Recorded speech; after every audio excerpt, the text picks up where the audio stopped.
पहुंचने का माध्यम है। किसी भी धर्म में कहते हैं कि गुरु परमात्मा के पास पहुंचाने का एक माध्यम है। गुरु हमें परमात्मा से मिलाता है। तो कहते हैं कि हमें अपने जीवन की दिनचर्या में से कुछ समय इन पांचों इंद्रियों को काबू में करके परमात्मा का ध्यान करना चाहिए, क्योंकि वो हमारे यहाँ शिव नेत्र पर विराजमान है। सिर्फ उसे देखना है और उसे जानना है, जिसका बखान नहीं कर सकते। कहते हैं कि अगर जिसने मीठा खाया, जिसने लड्डू खाया, उससे पूछो कि लड्डू कैसा है। जिसने कभी नहीं खाया तो वो क्या कहेगा, गुड़ जैसा है, चीनी जैसा है। तुम कहोगे नहीं उससे अलग है। तो जो उस लड्डू को खाएगा वही बता पाएगा उसका स्वाद। नहीं तो वो जिसने नहीं खाया तो वो क्या कहेगा, गुड़ जैसा, चीनी जैसा, शक्कर जैसा, बूरे जैसा। नहीं, जो खाएगा वही बता पाएगा। इसीलिए जिसने भी परमात्मा का स्वाद चख लिया है वो अब तुम कहोगे परमात्मा कैसा है, परमात्मा क्या है, कैसा दिखाई देता है।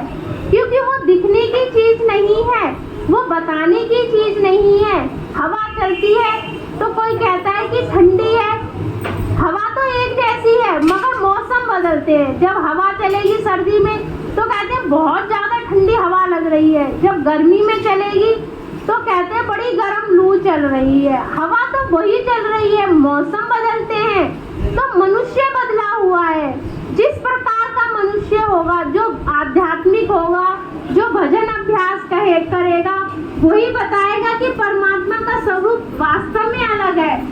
सबके लिए परमात्मा का अलग है। जैसे मौसम, हवा एक है, सूरज एक है। प्रकृति में जो भी परमात्मा ने दिए, सूरज एक है। वो सूरज जब गर्मी में निकलता है, हम सब गए बहुत गर्मी है। वो सूरज जब सर्दी में निकलता है तो कितना अच्छा लगता है, कितनी तपस्या है, कितना वो है। तो क्या बदले, सूरज स्थिर है, वायु स्थिर है। क्या बदला, मौसम बदले, मगर उसकी परिभाषा हमने हवा की और सूरज की अलग कर दी नहीं। तो इसीलिए परमात्मा एक है, परंतु मनुष्य अलग प्रवृत्ति का है। इसीलिए उसका वर्णन वो नहीं कर पाता है कि ईश्वर क्या है। जो भी आध्यात्मिक प्रवृत्ति का होगा, जो भजन अभ्यास करने वाला होगा, तो वो परमात्मा को समझ पाएगा। जैसे कि लड्डू और गुड़, चीनी, बूरा, जो वो उसकी संज्ञा देगा। गुड़, चीनी, बूरा की तरह नहीं। लड्डू का स्वाद जो चखेगा वही कहेगा, अच्छा ऐसा स्वाद होगा, मैंने भी यही लड्डू खाया है। तो वो परमात्मा का लड्डू कहते हैं हम सभी को खाना है। जो शुरू में जो कहानी अभी बैल की बताई थी, वो हमारे सभी के जीवन में लागू होती है, क्योंकि हम भी वही सब करते हैं। परमात्मा के लिए समय निकालना। अभी आप सब आ गए हो तो यहाँ पर एक सत्संग का जो भी प्रोग्राम है आप सब सुन रहे हो, परमात्मा का ज्ञान अपने अंदर ले रहे हो, ठीक है। परंतु जो भी हमारा और अगला दिन होगा उसमें हम क्या करेंगे। अभी हमारे पास कोई 1 घंटा के लिए आ जाए, हम नहाए भी नहीं होंगे, हमारे घर में काम भी पड़ा होगा और मतलब और भी कुछ करना होगा। परंतु जब हम साथ में होंगे तो हमारा 1 घंटा हमारी सहेली से बात करने में ऐसे ही चला जाएगा।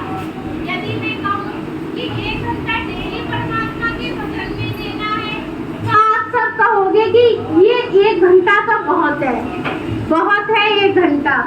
तो कहते हैं कि वो घंटा तो बड़े ही आराम से बीत गया कि हाथ में झाड़ू है, एक हाथ में पोछा है, खड़े खड़े 1 घंटा कब बीत गया पता ही ना चले।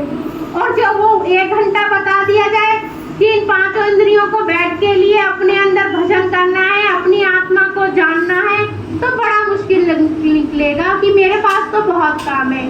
आदमी कह देंगे कि ऑफिस का ही काम इतना है, हलवाई कह देंगे मुझे तो 24 घंटे पूरी और सब्जी बनाने का समय है। नहीं, सभी के पास परमात्मा ने कुछ न कुछ काम दिया हुआ है। यदि काम नहीं होगा तो हम खाएंगे कैसे, कमाएंगे कैसे। परंतु ये सोचो कि उस जीवन में से हमें कुछ समय तो निकालना है। नहीं तो हमारे किसको पता है, जन्म की तो सबको पता है कि बच्चे का जन्म 9 महीने के बाद प्रत्येक बच्चे का जन्म होना है, परंतु किसी को मृत्यु को पता है कि किसकी मृत्यु कब और कैसे कहाँ होनी है? नहीं, मृत्यु का किसी को नहीं पता। बच्चे के आने के जन्म से पहले जन्म की तैयारियां शुरू हो जाती हैं। यदि लड़का जन्मेगा तो ये चीज करेंगे, लड़की जन्मेगी ऐसा करेंगे, ये पालना होगा, ये झूला होगा, ऐसे खिलौने होंगे। कितनी ही तैयारियां हम अपने घर में करते हैं। यदि ऐसी ही तैयारी हमें अपनी मृत्यु की करनी हो कि एक ना एक दिन तो हमें इस संसार को, अपने बच्चों को, पति को, अपने अड़ोसी पड़ोसी को, सबको छोड़ के जाना है। कभी किसी ने अपने मरने की तैयारी की है? जीवन का सत्य है मौत। मौत सभी की होनी है, कोई अमर नहीं है इस संसार में। जब राम ने मनुष्य टोले में जन्म लिया तो उन्हें भी मरना था, कृष्ण ने जन्म लिया तो उन्हें भी मरना था। तो जब वो भगवान रूप में इधर इस धरा पे आए तो उन्हें भी मरना था। तो हम क्यों ना उस मरने की तैयारी करें? जन्म की तैयारी तो सबने करी, सबने करी। माँ ने भी करी, बाप ने भी करी, दादा ने भी करी, दादी ने भी करी, अड़ोसी पड़ोसी ने भी करी कि उसके घर में बच्चा जन्माए तो ये चीज हम दे आए। सबने अपने अपने जन्म की तैयारी करी, परंतु जो जीवन का सत्य हो मरण, तो आज से हम इस सत्संग से सिर्फ एक ये तैयारी भी करें कि हम मरण की भी तैयारी करें। मरण जीवन का सत्य है जो सबके साथ घटित होना है, कब कैसे कहाँ ये हमें नहीं पता है मरण, परंतु उस मरण की तैयारी भी हम आज से ही शुरू क्यों ना करें? वो तैयारी क्या है? वो तैयारी है हमारा भजन सिमरन। जीवन में सबको पता है, सब कह देते हैं कि हम क्या लेकर जाएंगे, सभी यही छोड़ जाएंगे। कहते हैं कि बच्चा खाली, मतलब हम खाली हाथ जन्म लेते हैं और सब कुछ छोड़कर खाली हाथ चले जाते हैं। परंतु ये ध्यान रखो, सत्संग के माध्यम से नहीं तो कोई खाली हाथ जन्मा है और नहीं कोई खाली हाथ जाता है। क्या लेकर जन्मा है? अपने पिछले जन्मों का संस्कार लेकर बच्चे ने घर में जन्म लिया है, पिछले जन्मों का संस्कार लेकर के, और इस जन्म में जो भी कुछ वो लेकर जा रहा है अपने साथ, अपने संस्कार लेकर के जा रहा है दूसरे जन्म की तैयारी के लिए। तो वो तैयारी हम ऐसे करें, वो तैयारी हम ऐसे करें कि जैसे हमें जन्म की खुशी है ऐसे ही हमें मरण की खुशी हो, कि हमें दुख ना हो। कि हमें, अगर हम यूँ सोचें कि हम तैयारी है, हम 2.5 घंटे का भजन कर रहे हैं, आज की हमारी ड्यूटी पूरी हुई, हमने 2.5 घंटे का भजन करा, तो हमारी तैयारी पूरी है। हमें किस चीज की चिंता? कहते हैं कि व्यक्ति कहीं पर भी कैसे भी जाए, उसके हाथ में पैसा हो तो उसे डर नहीं है, कहीं से भी खाना खरीदेगा, कहीं से भी वस्त्र पहनेगा, कि परंतु क्या उसके हाथ में वो पैसा है। ये तो जीवन की आने जाने की तैयारी हो गई। शादी में जाते हो, किसी को त्योहार में जाते हो, कुछ ना कुछ किसी के लिए लेकर के जाते हो, हर चीज की तैयारी करते हो, शादी ब्याह में बेटी की तैयारी। परंतु उस मरने की तैयारी भी यदि हम आज से शुरू कर लें तो कैसा होगा? फिर हमें उस मरण की चिंता नहीं होगी। जब हम मरने जा रहे होंगे तो हमें चिंता किस बात की? हमने तो मरने की तैयारी पहले से कर ली है। तो वो तैयारी क्या है? वो तैयारी है मनुष्य द्वारा किया गया वो भजन सिमरन।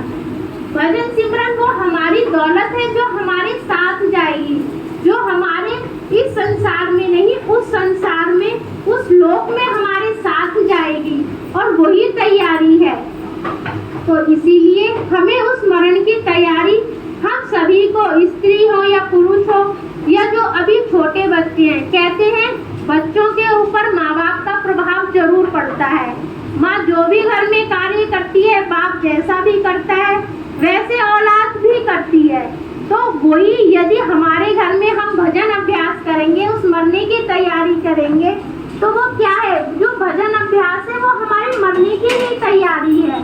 जब हम परमात्मा के पास जाएंगे तो परमात्मा, हम किसी के घर जाते हैं तो खाली हाथ नहीं जाते हैं ना, कुछ ना कुछ लेकर के जाते हैं। किसी की भी शादी में, ब्याह में जाते हैं तो कुछ ना कुछ लेके जाते हैं। जब हम परमात्मा के पास जाएंगे तो हमारे पास भी तो कुछ ना कुछ होना चाहिए, तो यही है हमारे द्वारा किया गया हमारा भजन अभ्यास और हमारे ही द्वारा किया गया दूसरों के साथ हमारा किया हुआ कर्म। दो चीज हमारे साथ जाती है, हमारे कर्म और हमारे द्वारा किया हुआ भजन। तो यही भजन हमें परमात्मा के पास ले जाना है, जिससे कि हमारी मरने की तैयारी पूरी हो सके। कहते हैं मनुष्य जब मरता है तो उसकी आत्मा क्या, ये तो एक आध्यात्मिकता की बात है। जब मनुष्य मरता है तो वो अपने साथ क्या लेकर के जाता है, उसके साथ क्या जाता है। ये 5 तत्वों द्वारा बनाया गया हमारा शरीर यहीं पर मिट्टी में मिल जाता है। कहते हैं जल अग्नि वायु, जल अग्नि और वायु, ये 3 हुए और 2 और तत्व मिलकर ये 5 तत्व, जो कि हमारा ये 5 तत्वों से बना हुआ हमारा शरीर, जल अग्नि वायु धरती और आकाश, ये 5 तत्वों से बना हुआ हमारा शरीर यही इस मिट्टी में ही मिल जाता है। और हमारी आत्मा जो निरोग और निडोल होती है, इसके साथ क्या जाता है, हमारी मन और बुद्धि। जो व्यक्ति मरने से पहले जैसा होता है वैसा ही मरने के बाद होता है। आप सभी कहते हो कि आत्मा खाती है, आत्मा को ये पहनना है, पहनता सिर्फ शरीर है, आत्मा सिर्फ शरीर में रहकर ही खाती है, मरने के बाद नहीं। परंतु जो आत्मा के साथ जाता है, मन इच्छा उत्पन्न करता है, कुछ ही विचार भेजती है, तो वो आत्मा फिर वो चीज मांगती है, परंतु ना आत्मा खाती है ना आत्मा पहनती है। सिर्फ ये 5 तत्वों द्वारा बनाया गया हमारा शरीर ही खाता है और शरीर ही पहनता है। सिर्फ मन और बुद्धि द्वारा जो भी विकार उत्पन्न होते हैं, उसके द्वारा हमें लगता है कि आत्मा खाती है, आत्मा पहनती है। आत्मा कहती है मुझे पहनना है, मगर आत्मा कभी नहीं पहनती है दूसरों को कि मेरी ये चीज उसको दे दो। परंतु सोचो क्यों कहती है, क्योंकि आत्मा ना खाती है ना आत्मा पहनती है। सिर्फ वो मन और बुद्धि के द्वारा ऐसे विकार उत्पन्न हमें होते हैं कि जब वो विचार भेजती है तो हमें लगता है कि वो ऐसा कह रही है, परंतु नहीं। कहते हैं मनुष्य के लिए जो भी कुछ करना है उसके लिए जीते जी कर दो, उसकी इच्छा की पूर्ति हम जीते जी कर दो। हमारे जो भी हमारे माता और पिता हैं, जो भी हमारे बुजुर्ग हैं, उनकी इच्छा की पूर्ति हम पहले ही ना कर दें। उनको क्या चाहिए जीवन में, उनको सेवा चाहिए, उनकी सेवा उनकी कर दो। उनको जीवन में जो भी खाना है उनको खिला दो, जो भी उनकी इच्छा है। हर माँ बाप अपने बच्चे से क्या चाहता है मेरा बच्चा नशा मुक्त हो, मेरा बच्चा किसी भी प्रकार के नशे का सेवन न करे, शाकाहारी जीवन जिए, अच्छी तरह से रहे, खूब अच्छी तरह से ओढ़े पहने सब कुछ। तो माँ बाप कभी कुछ नहीं चाहते, सिर्फ मन और बुद्धि द्वारा विकार उत्पन्न होते हैं। जो भी व्यक्ति जैसा हो मरने से पहला होता है, ऐसे ही मरने के बाद जो आत्मा होती है वो विकार उत्पन्न करती है, परंतु ऐसा ना वो खाती है ना वो पहनती है। तो ये मन और बुद्धि द्वारा विकार उत्पन्न हमारे अंदर करती है कि मुझे ये चाहिए वो चाहिए।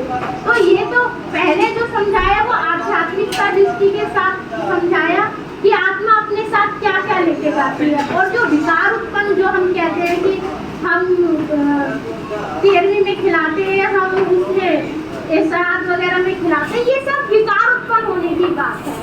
इसीलिए यदि हम परमात्मा का जो भी भजन अभ्यास करता है, परमात्मा की जो भी, तो उसकी मन और बुद्धि शांत हो जाती है, उसके अंदर विकार उत्पन्न नहीं होते। तो हम सत्संग के मार्ग कहते हैं, जिसने भी दीक्षा ली, जिसने भी गुरु का नाम लिया, उसके लिए कुछ करने की कोई जरूरत नहीं है, क्योंकि उसकी इच्छा की पूर्ति हो चुकी है। उसको पहनना, उसको खाना, उसके आत्मा की पूरी जिम्मेदारी जीवन से भी और जीवन के मरने के बाद भी सिर्फ पूरी परमात्मा की हो गई, क्योंकि उसकी इच्छा पूर्ति हो गई, उसे परमात्मा का ज्ञान हो गया। सत्संग क्या माध्यम है? सत्संग यही माध्यम है कि मनुष्य के अंदर जागृति उत्पन्न हो, मनुष्य अपने आप को जाने और पहचाने और परमात्मा की तरफ अपने विचारों को उत्पन्न करे। गुरु का नाम लिया, जिसने गुरु का सिमरन किया, उस गुरु ने उसका हाथ पकड़ा और उसे आगे तक ले गया, जैसे भी उसके कर्म हुए।